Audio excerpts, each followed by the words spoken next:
കിടക്കുവാൻ ഒരിടമില്ലാത്ത അനുഭവത്തിൽ, ധരിപ്പാൻ വസ്ത്രമില്ലാത്ത അനുഭവത്തിൽ നീ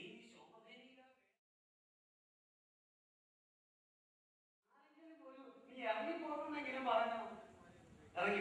പറഞ്ഞോ നിങ്ങൾക്ക് നീ കർത്താൻ വിശ്വസിച്ചാൽ നീ ഒരു വാക്ക് പോലും പറയണ്ട, നിനക്ക് വേണ്ടി പ്രവർത്തിക്കാൻ ഒരുക്കിയിരിക്കുന്ന ദൈവമുണ്ട്. ഇങ്ങനെയായിരിക്കാം പ്രാർത്ഥിച്ചത്. ഞാൻ കഴിഞ്ഞ ദിവസങ്ങളൊക്കെ പറഞ്ഞതുപോലെ അവർ കൈ കുട്ടയെ കൊണ്ട് നിറഞ്ഞിരിക്കുന്നു. തോളിൽ നിന്ന് ചുമട് ഒരിക്കലും നീങ്ങുന്നില്ല. വേദനയോടെ കഷ്ടപ്പെട്ട ആ ജനത്തെ ദൈവം വിടുവിച്ചു. എന്നെ കേൾക്കുന്ന പ്രിയപ്പെട്ടവരെ, നിങ്ങൾ ആരെങ്കിലും മാനുഷികമായിട്ട് വേദനയിലോ ശോധനയിലോ ആണോ? നിങ്ങളുടെ പിതാക്കന്മാരും അങ്ങനെയല്ലേ പറഞ്ഞത്? എനിക്ക് മിക്കവാറൊക്കെ ഓർമ്മ വരുന്നത് ജോയിയുടെ പപ്പ. എനിക്ക് നിങ്ങളെ കഴിഞ്ഞ മുമ്പ് ജോയിയുടെ പപ്പ എനിക്ക് ഓർമ്മ വരുന്നത്. അവരമ്മ നിങ്ങൾ ഒരാളെ അല്ല എല്ലാരെ കുറിച്ചും പറയുന്നത് എത്രയോ നൂറ്റാണ്ടുകൾക്ക് മുമ്പ്, എത്രയോ 10-70 വർഷം മുമ്പ്, 50 വർഷം മുമ്പ്, 60 വർഷം മുമ്പ് ജോലിയിൽ നിന്ന് ഒഴിവാക്കാൻ നേരമില്ലാത്ത സമയത്ത് ദൈവത്തെ നോക്കി നിലവിളിച്ചു. ഇവരുടെ തലമുറയ്ക്ക് ഇന്ന് ആ അനുഭവം ദൈവം കൊടുത്തിട്ടില്ല. അവരാരെങ്കിലും ഇന്ന് മല കയറുന്നവരോട് ഉണ്ടോ? ഇവിടെ ആരെങ്കിലും മല കയറുന്നവരുണ്ടോ? ഇന്ന് അല്പം അക്കാൻ പിടിക്കണം. നിങ്ങൾക്കും കൊതിയ. ദൈവം അതിനെ വിട്ടൊഴിപ്പിച്ചു. ദൈവത്തിന്റെ സ്വരം കേട്ട്, ദൈവശബ്ദം കേട്ട് അനുസരിച്ചാൽ ദൈവത്തിന് നമ്മളോട് പ്രീതി തോന്നും.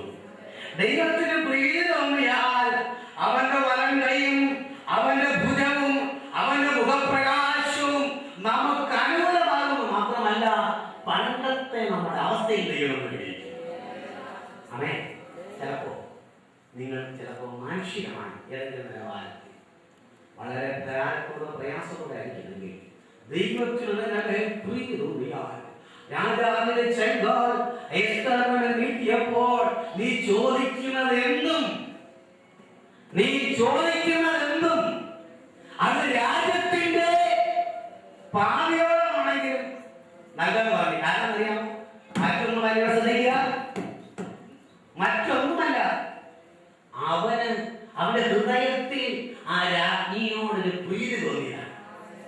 ഒരു പക്ഷെ അവൾ ചോദിക്കുന്നത്, ഈ രാജ്യത്തിന്റെ പാതി എന്റെ ജനത്തിന് കൊടുക്കണമെന്ന് എനിക്ക് നൽകണം, ഇതെന്റെ ജനത്തിന് കൊടുക്കണം എന്ന് പറഞ്ഞാൽ കൊടുക്കില്ലായിരുന്നു. തീർച്ചയായും കൊടുക്കും. രാജാവിന്റെ വായിൽ നിന്ന് പുറപ്പെട്ട വാക്കെങ്ങനെയാ അത് നടക്കുക തന്നെ ചെയ്യും. പഴയ കാലത്ത് നമുക്കറിയാമല്ലോ, യോഹന്നാന്റെ തല ചോദിച്ചപ്പോൾ രാജാവിന് വാക്ക് മാറാൻ കഴിഞ്ഞില്ല. യോഹന്നാന്റെ തല കൊടുത്തു എങ്കിൽ നിന്നോട് ഞാൻ പറയും, സ്തോത്രം, ദൈവത്തെ ആരാധിക്കാൻ ഇറങ്ങി പുറപ്പെട്ടാൽ, പ്രവാചക ശബ്ദം കേട്ട് നമ്മൾ ഇറങ്ങി പുറപ്പെട്ടാൽ ദൈവത്തിന് നമ്മളോട് പ്രീതി തോന്നും. ആ ദൈവത്തിന്റെ ജനത്തിന് പ്രീതി തോന്നിക്കഴിഞ്ഞാൽ അവൻ വംശങ്ങളെ നശിപ്പിച്ച് അവരെ പരക്കുമാറാക്കി.